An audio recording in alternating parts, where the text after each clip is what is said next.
Intentem fer unes polítiques que trenquen amb les polítiques que ha fet PP i PSOE durant tots aquests anys, encarades al progrés, encarades al valencianisme polític, encarades a la defensa dels valors bàsics, medi ambient, l'ecologisme, el valencianisme polític, com et dic, i intentem canviar les coses. Jo penso que no és en si el poder, sinó que són les persones si tenen propensió o no a la corrupció. La clau no està en si el poder corromp o no.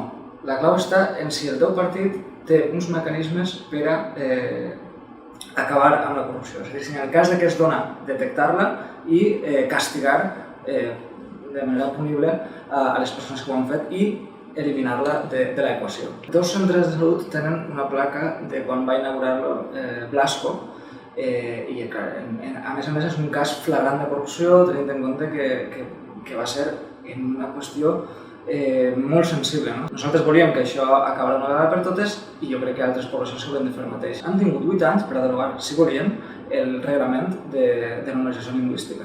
El reglament diu unes coses molt concretes i reglamenta com ha de funcionar aquest Ajuntament. Diu que prioritàriament, com la llengua de Torrent és el valencià, ens comuniquem amb la població en valencià. Si algú no l'entén o el que siga, se pot adreçar a l'administració i l'administració li canviarà la manera de comunicar-se.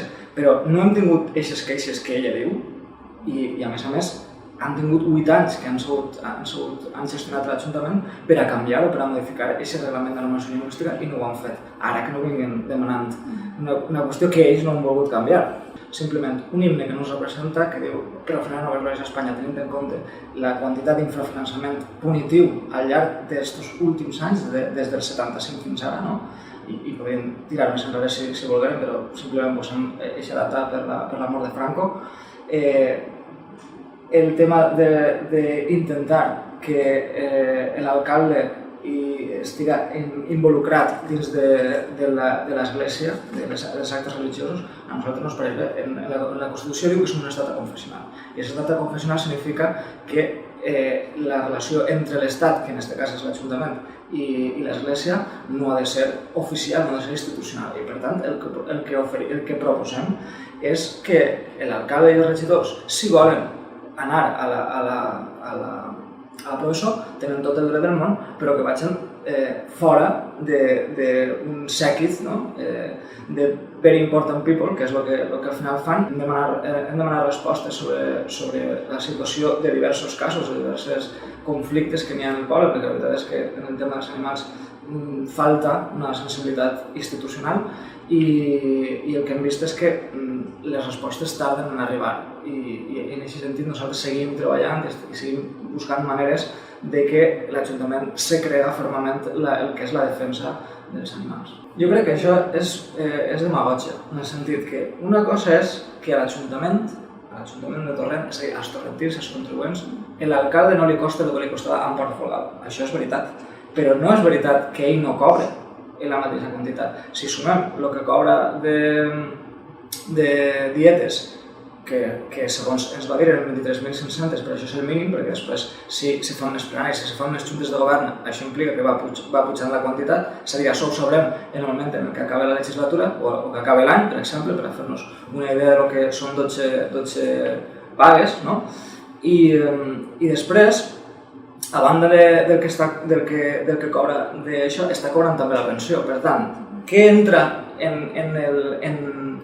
en el compte corrent de Jesús Ros? Entra una quantitat molt pareguda a la que teníem per Folgado. És evident que fa falta que realment s'ha de fer per les solapes aquest tema i se faci alguna cosa efectiva. Coses com el tema del Palauet i com el tema de la casa de Camí Reial no poden estar passant en aquests moments, perquè és un patrimoni dels torrentins i hem d'intentar cuidar-lo. I l'estat d'abandonament en les administracions, tant d'Empar Folgado com de Jesús Ros, com de Pepe Bressó, perquè això ha sigut una tònica general durant els últims 20 anys, no poden seguir passant, perquè si no passarà el que va passar amb el xalet del Francesc, que es va caure a terra i això ja no té solució possible. És molt positiu el canvi de progrés que hi ha hagut per a la música en valencià. però no tant perquè vagin a contractar-los més o menys, sinó simplement perquè els gestors culturals ja van a deixar de ser comissaris polítics del Partit Popular. La dreta cavernícola que ha governat aquest país durant 20 anys ha posat traves, ha marginat, ha censurat a molts artistes. La meva feina i la meva labor és la música, escriure cançons. Per això també he demanat la compatibilitat per a poder seguir encara treballant, perquè sé que això té data de costat, la política. Jo he entrat per vocació perquè he vist al meu voltant, en el carrer, la meva gent que estava passant mal. Per tant, aquests 4 anys posaré tota la carn al roda per intentar millorar la meva ciutat.